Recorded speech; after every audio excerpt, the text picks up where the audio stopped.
19 h à Kinshasa, 1 heure de plus à l'est de la République démocratique du Congo. Madame, Messieurs, bonsoir et bienvenue dans ce journal. Le 20 mars de chaque année, les pays francophones célèbrent la journée internationale de la francophonie. Plusieurs événements sont organisés pour mettre en lumière la diversité et la validité de la francophonie. Je vous propose à présent de suivre le duplex du professeur Kebangouba de l'université Loulou Bumbashi sur l'avenir de la francophonie. Il est vrai que l'anglophonie dérange un peu la francophonie depuis un temps avec une concurrence très ardue et incongrue. Mais cela ne va déranger en rien la montée du français et le parcours normal du français. Disons que ceux qui ont délibérément choisi d'être membres de la francophonie, ça veut dire des pays qui partagent le français, ceux-là sont liés non seulement par la langue, mais derrière la langue, toute une culture, un réseau qui les permet de consolider leurs relations et de trouver des solutions d'ensemble. Et donc pour nous, la francophonie, c'est même une chance. Quand je prends le cas de la RDC, par exemple, dans un territoire où il y a plus de 400 langues, et donc la francophonie, c'est un trait d'union. Le français, c'est un trait d'union qui permet aux Français, aux Congolais de se retrouver chez lui, dans tout le coin du Congo, de parler français et d'identifier l'autre comme étant égal à lui-même. Ça veut dire un Congolais comme lui, seulement par le fait que nous parlons français. Et donc, c'est un trait d'union. Entre-temps, au Congo, le français est notre langue officielle. Et donc, c'est une langue qui participe dans la vie politique, dans la vie sociale du Congolais, dans divers domaines de la vie nationale, quoi. Et donc, le français est important. Et à l'échelle internationale, le français est parmi les 4 grandes langues, parmi les langues majeures au monde, à côté de l'anglais, justement, de l'espagnol et du mandarin. Il y a aussi le français, donc on peut supposer que le français est aussi, à l'échelle internationale, une langue d'opportunité, une langue majeure qui s'impose, et donc tous ceux-là qui parlent français, c'est un bon profil par rapport à l'employabilité au niveau international. Professeur, que répondrez-vous à ceux-là qui estiment que la RDC, qui est agressée par un pays membre de l'OIF, les autres pays membres ne s'expriment pas, et donc la RDC devrait quitter la francophonie? Est-ce que c'est une bonne façon de voir les choses? Non, quitter la francophonie, pour moi, c'est une très mauvaise solution. C'est de solidariser, on ne sait pas de trouver des solutions de manière isolée. Il est vrai que ça dérange qu'il y ait un pays membre de la francophonie qui dérange un autre pays, et donc c'est un problème politique, et nous pensons que la RDC a fait tout ce qu'il faut pour alerter les décideurs au niveau international et montrer que nous sommes agressés justement, et donc on est confiant, la solution est en train d'être trouvée. Mais on devrait rester dans la francophonie justement pour penser à des solutions d'ensemble que de s'isoler, on va diminuer des forces. Au ministère de l'Industrie, le ministre Louis Atoum a présidé la réunion technique avec les entreprises de tutelle. Plus de détails dans ce reportage de Cédric Kenina. Mercredi 19 mars 2025, une réunion technique importante a eu lieu au ministère de l'Industrie et du Développement des petites et moyennes entreprises sous l'égide de son Excellence Louis Atoum Kabamba, ministre national de l'Industrie et du Développement des PME. Cette rencontre a réuni les responsables des structures sous sa tutelle et s'inscrit dans la continuité des réunions techniques déjà amorcées dans le cadre de l'initiative du ministre visant à éviter le travail en silo et à favoriser la synergie entre les différentes entités du secteur. Ces réunions régulières permettent de donner une impulsion décisive au développement industriel et entrepreneurial à travers les 26 provinces de la RDC. C'est un très bon levier parce que ce que nous décidons doit être suivi de façon permanente, évalué et puis prendre la décision si on est dans la bonne direction.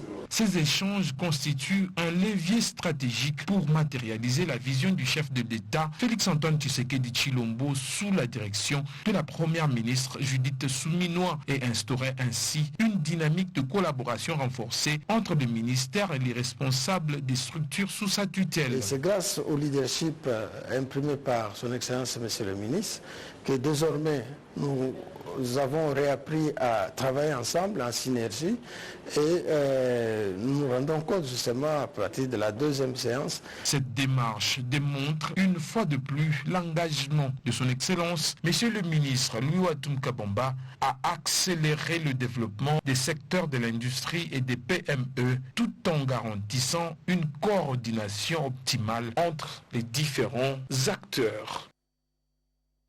D'un ministère à un autre, le ministre de l'Emploi, Travail et Prévoyance sociale a visité les installations en réhabilitation de l'inspection générale du travail, puis s'en est suivi un échange avec les agents et cadres de cet établissement sous sa tutelle. Chimène Dondo nous en dit un peu plus. À sa descente, le ministre de l'Emploi et du Travail a été accueilli par l'inspecteur général du travail, Piana, et toute son équipe. Aussitôt, Ephraïm Akwakwa Nameto entame sa visite par l'inspection de travaux de réhabilitation en cours. Ici, il est question pour le ministre de se rendre compte de l'évolution de ces travaux.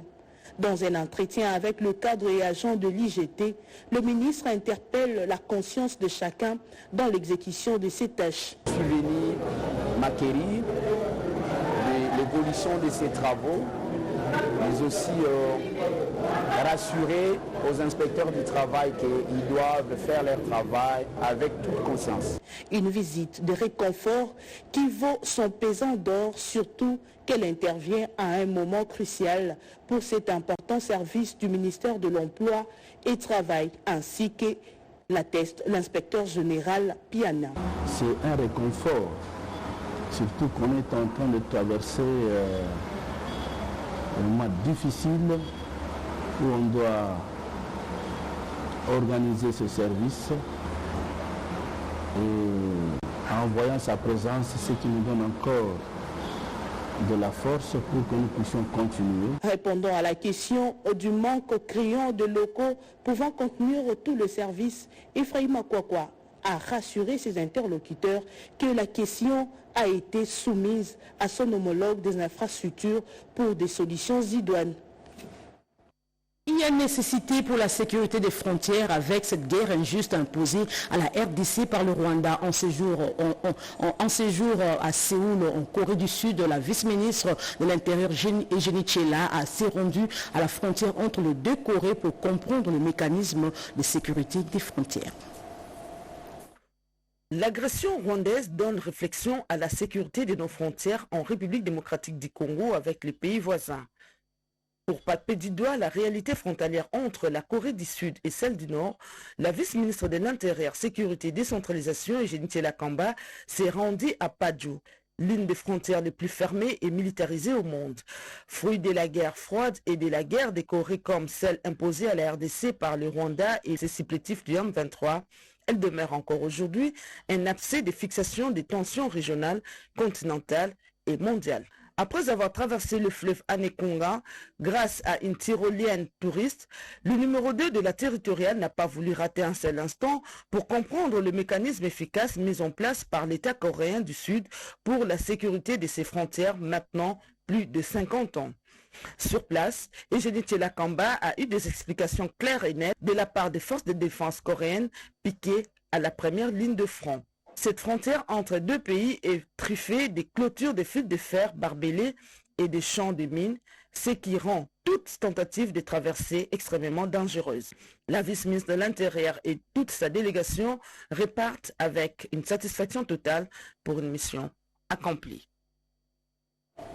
Désormais, tout détenteur d'autorisation de bâtir doit présenter le document assurance tout risque chantier. C'est ce qui ressort de la rencontre entre le ministre délégué à l'urbanisme en charge de la politique des villes, Tengetelito, et les représentants de certaines sociétés d'assurance et du ministère de l'urbanisme et habitat. Lucette Sakala et Jean-René Kabamba ont signé ces reportages. Lutter contre les constructions anarchiques et l'effondrement en série des immeubles dans la ville capitale et dans d'autres villes congolaises, le ministre délégué à l'urbanisme et à en charge la politique des villes pense qu'il est plus qu'urgent de recadrer les choses en mettant chacun devant ses responsabilités. C'est la raison d'être de sa rencontre avec le représentant du ministère de l'Urbanisme et Habitat, des GUPEC, guichet unique de délivrance des permis de construire, ainsi que quelques sociétés d'assurance. Tout détenteur d'autorisation de bâtir doit présenter l'assurance DRC, entendez tout risque chantier. Nous sommes mis ensemble pour justement travailler dans le cadre des assurances. Et nous allons instaurer, bien que les textes existent, rendre cela obligatoire. Avant l'octroi de l'autorisation de bâtir, il faut que désormais les personnes qui sont justement propriétaires de ces biens, de ces chantiers, puissent présenter les assurances, que ce soit assurance chantier, assurance risque, assurance incendie, qui puissent couvrir en fait tous ces chantiers. Et même les maisons maintenant désormais qui sont déjà bâties doivent avoir ces assurances, des assurances en fait, qui couvrent la responsabilité civile, parce que trop d'accidents en fait, se font dans les villes. Donc nous avons décidé de nous réunir avec SEPA. Évidemment, nous allons continuer pousser cela avec d'autres assurances pour que maintenant on tape du poing sur la table et que maintenant on puisse avancer et rendre cela obligatoire. Les contrevenants s'exposent aux sanctions prévues par la loi. Rendons dans la province de l'Ituri, le secteur d'infrastructure prend un élan considérable. 2 usines de concassage et de fabrication des bitumes ont été installées à Bunia dans le cadre de la modernisation de cette ville. Les points avec Junior Selemani. La stabilité de la situation sécuritaire en ville de Bunia et ses environs à cette période de l'état de siège a amélioré le climat des affaires et a attiré les entrepreneurs en Ituri pour lier l'utile à l'agréable. 2 gigantesques usines de production de bitume et de concassage sont installées. L'une appartient à l'entreprise Mogabaon de l'opérateur économique Joseph Eli à Kilimali, située à environ 5 km au sud de la ville de Bunia. Celle-ci se démarque par la modernisation de la voirie urbaine. L'autre, par contre, est récemment implantée est celle de l'entreprise Good News Africa, installée à Boudana. Nous sommes au groupement Thierry, à une dizaine de kilomètres au nord-ouest de la ville. Elle a une capacité de produire 120 tonnes de bitume par heure. La cérémonie d'essai de ces machines a eu lieu le week-end dernier en présence du directeur général de la dite entreprise, Baïmou Kabassara Aurélien.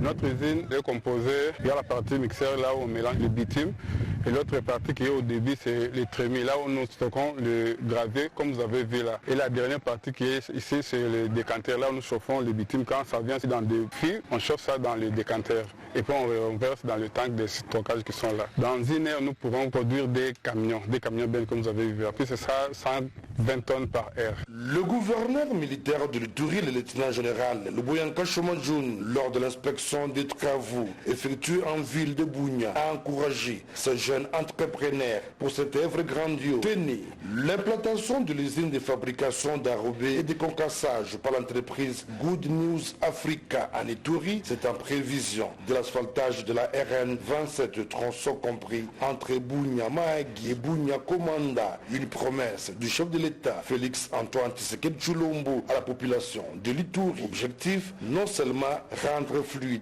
la circulation sur cet axe transafricain, mais aussi réduire le délai d'intervention en cas de toute éventualité. Au central, par contre, le verdict est tombé dans le procès des bandits urbains dénommé Kounouna à Matadi. D'autres précisions dans ce reportage de Cédric Kenina. Un seul jeune homme de près de 23 ans a été acquitté sur les 67 prévenus qui étaient sur le banc des accusés à l'audience publique tenue sous la houlette du ministre d'État en charge de la justice, Constant Moutamba. À ses côtés, le gouverneur de province, Grace Bilolo, le président de l'Assemblée provinciale, Papi Montezolo, ainsi que le ministre provincial de tutelle, Edouard Samba, qui ont assisté avec beaucoup de motivation à ce procès au terrain d'Amar pendant 3 jours. Pour le reste des prévenus, les tribunaux les condamnent à peine de mort. C'est tard dans la nuit du mardi que le tribunal de garnison militaire de Matadi a prononcé son verdict final après des intenses auditions à longueur de journée du lundi 17 et mardi 18 mars.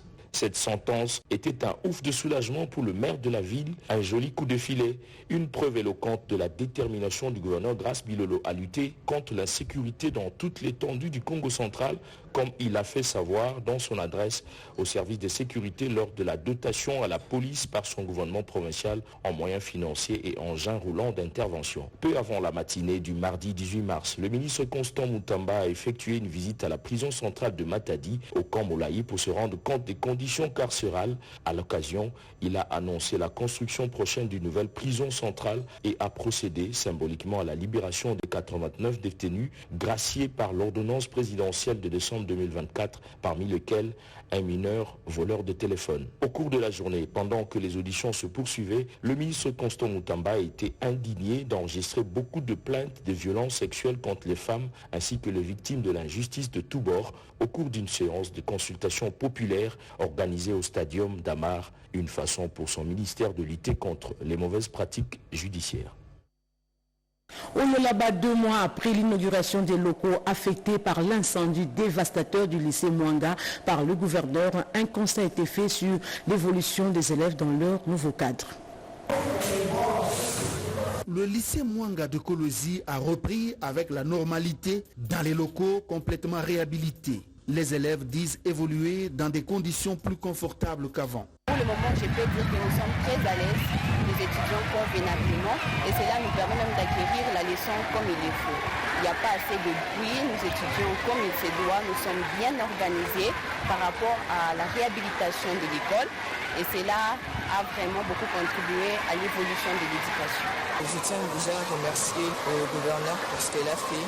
C'est vraiment bien et je suis très reconnaissante. La responsable de l'école exprime sa reconnaissance à la gouverneure Masuka, dont la préoccupation est d'offrir des cadres de qualité pouvant garantir la bonne formation de la jeunesse lualabaise.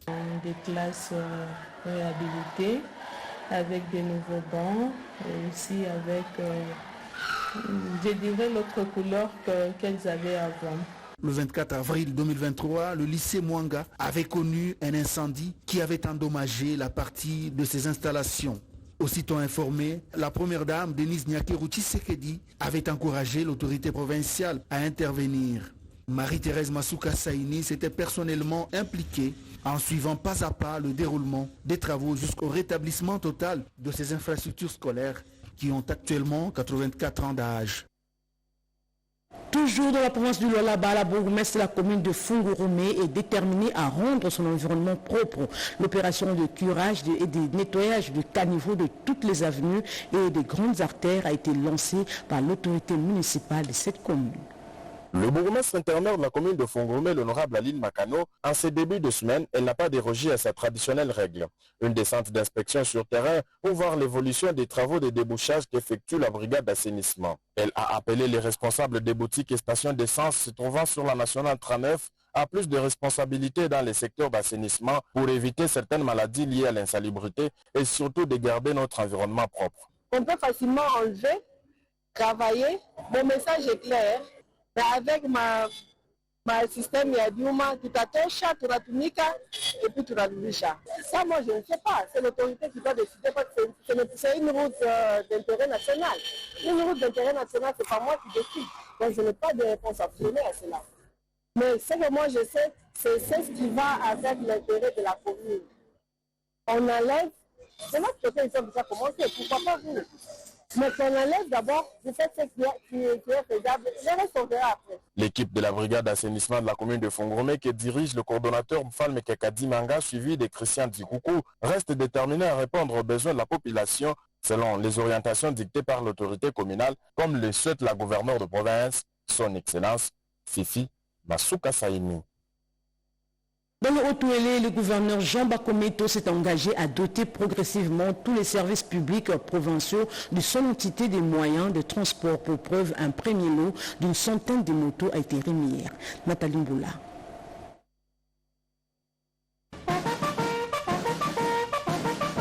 déterminé à améliorer les conditions de travail en général et la mobilité du personnel en particulier, et c'est dans les différents services publics provinciaux. Le gouverneur du Haut-Touélé, honorable Jean Bakomi Togambou, les a dotés d'un tout premier lot d'une centaine de motos. Les cabinets ministériels, l'Assemblée provinciale, la police nationale congolaise, l'armée, les services spécialisés, la magistrature et bien d'autres services sont les bénéficiaires de ces agents dont la cérémonie de remise des clés a eu lieu le mercredi 19 mars 2025 à l'esplanade du gouvernorat. Hier, grâce au président de la République, la police avait été dotée de Land Cruiser. La province avait également donné de Land Cruiser à la police. Nous avons l'obligation d'accompagner, de soutenir les services, de soutenir notre armée et la police nationale afin qu'elles puissent avoir la possibilité de donner le meilleur d'eux-mêmes et de mieux accomplir les missions qui leur sont confiées. Et ces motos vont nous aider à améliorer la qualité des services que nous rendons à la population. Comblés par le geste de l'autorité provinciale, les bénéficiaires lui ont exprimé leur gratitude. Remercier son Excellence, Monsieur le Gouverneur, c'est pour la énième fois qu'il est en train de doter la PNC. Je promets à sécuriser la province. Nous sommes contents de ces dotations, ça va nous faciliter à bien faire notre travail. C'est pratiquement la troisième vague qu'on est en train de donner les motos. Les usagers de ces motos à les utiliser pour de bonnes causes. Je remercie grandement les gouverneurs de la province. Signalant que cette cérémonie s'est déroulée à présence de ministres provinciaux, les collaborateurs du gouverneur et des membres du comité provincial de sécurité. À Chikapa, les chrétiens catholiques de 8 paroisses de la zone pastorale Chikapa-Ville ont effectué un pèlerinage le deuxième dimanche du temps des carême pour implorer la miséricorde divine afin que la paix revienne dans l'est du pays. Ils étaient plus de 3000 âmes vivantes des chrétiens catholiques, tout âge et sexe confondus, qui ont pris part à ce pèlerinage pendant ce deuxième dimanche du temps des carême, qui, du reste, est un exercice spirituel qui date de longtemps dans l'histoire de l'Église universelle. Au cours de cette marche, les chrétiens catholiques de la zone pastorale de Chikapa-Ville, composé de ces 8 paroisses, sont partis du rond-point Djendje comme point de départ pour chuter à la paroisse Saint-Augustin située à Kamalinga, choisie comme summum de cette marche de prière pendant ces temps de pénitence. Les chrétiens sont appelés à se désinstaller et cela à l'instar de Christ. Voilà l'essence de ce pèlerinage, a souligné Monseigneur le vicaire général, Père Georges Mouchupayi, au cours de la célébration eucharistique. Qui avons accepté pendant ce temps de carême de nous mettre à la suite du Christ, de prendre aussi sa croix, à mettre sur nos épaules. L'Église nous invite à écouter la parole de Dieu, à écouter cette parole. C'est Dieu lui-même qui nous parle. Celui-là que vous avez vu, c'est mon Fils. Écoutez-le. Écoutons ce Fils qui nous rassemble en ce dimanche, où l'Église, notre Mère, nous convie à cette grande assemblée que nous formons. Nous avons déserté nos paroisses pour nous retrouver ici, faisant un. L'aumône, la prière à intensifier et l'abnégation sont ces 3 piliers qui doivent être observés pendant ces temps de carême pour tout chrétien catholique. Parlons coopération à présent, vous le savez, la Suède finance plusieurs activités de développement en RDC, plus particulièrement dans l'encadrement et l'autonomisation des jeunes à travers le projet Talent Pluriel. Une délégation de l'ambassade de Suède en RDC a effectué une descente sur le terrain pour palper du doigt la mise en œuvre de ces projets. Yoran Voka nous en dit un peu plus. La visite a commencé par les bureaux de l'organisation CUSO International qui implémente le projet Talent Pluriel, projet qui a renforcé les capacités des milliers de jeunes en situation de vulnérabilité dans la recherche d'emploi et dans l'entrepreneuriat. Ces derniers ont par ailleurs reçu dans cet espace de travail mis à leur disposition des documents légaux qui encadrent l'entrepreneuriat en République démocratique du Congo en présence de la délégation de l'ambassade suède qui finance en partie les 10 projets. Nous commençons le début de la 4e année de mise en œuvre de ce projet Talent Pluriel. qui est exécuté avec Kiso International et d'autres partenaires. Mais à Kinshasa, c'est avec Génialissime ici, je ne savais. Et ce projet est financé par le gouvernement canadien et le gouvernement suédois.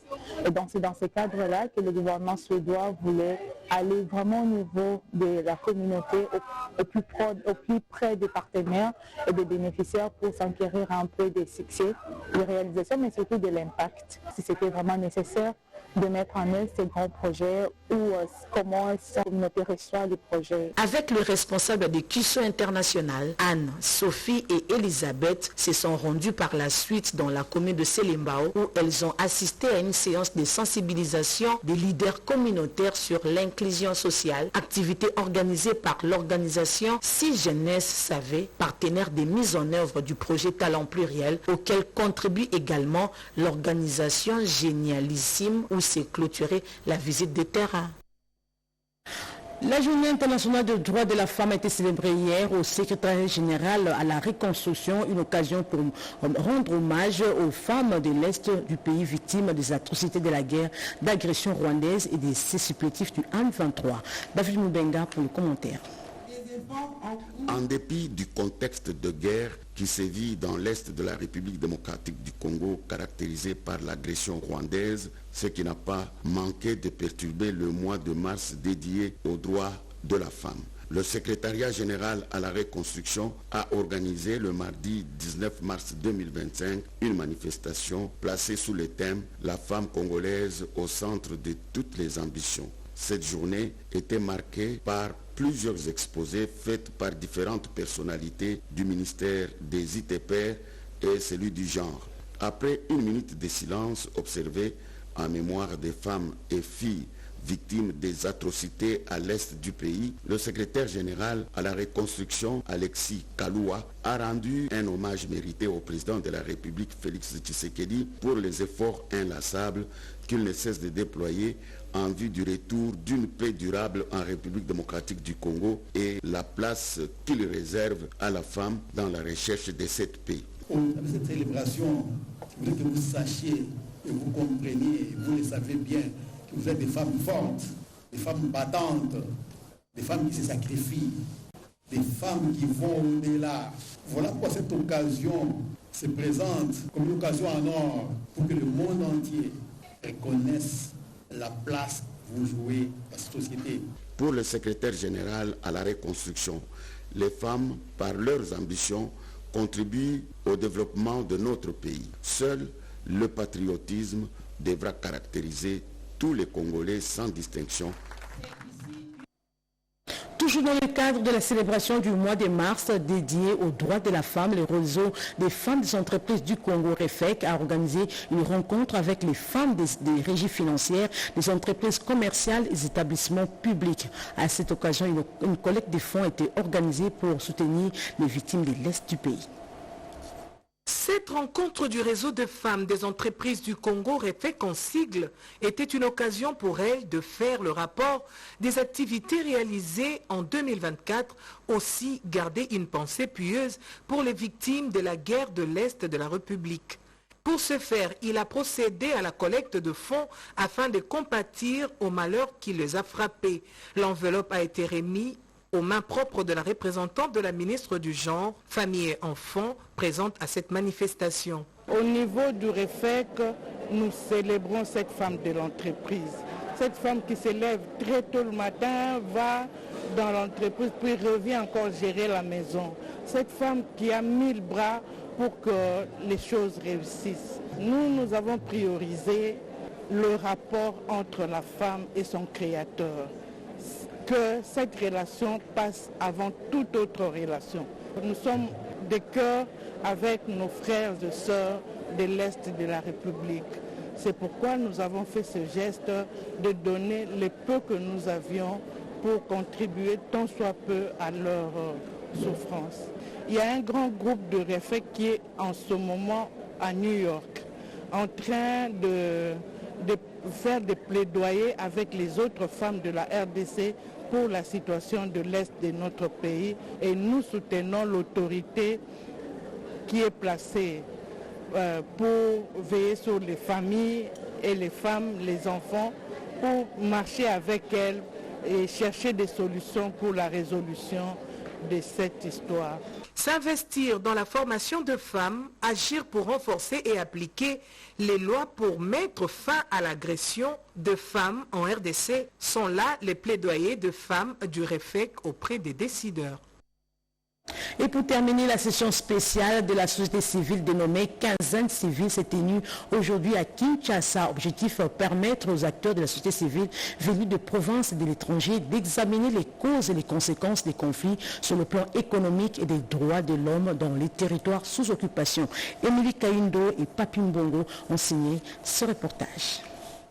Face à la situation des crises humanitaires qui prévaut dans la partie est de la République démocratique du Congo, le comité de crise pour la paix et la sécurité réaffirme son engagement à mobiliser toutes les forces vives pour exiger vérité, justice et réparation en faveur des victimes et mettre fin à l'exploitation illégale des ressources qui alimentent les conflits. Le directeur de cabinet des réserves armées et défense, le colonel Hassani Lubango Modeste, et les conseillers du RAD, le colonel Malumba Soupir, ont fait le résumé sur le partenariat société civile et la RAD.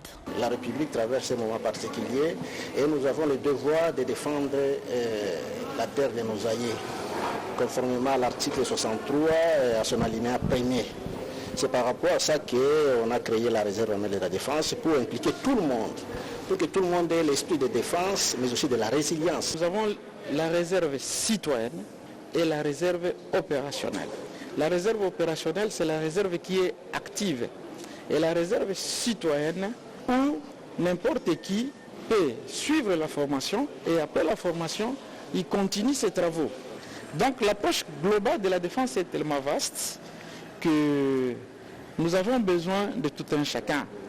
Le coordonnateur du comité de crise pour la paix et la sécurité, Maître Patient Bachombe Matabishi, a souligné les grandes lignes du rôle que doit jouer la société civile.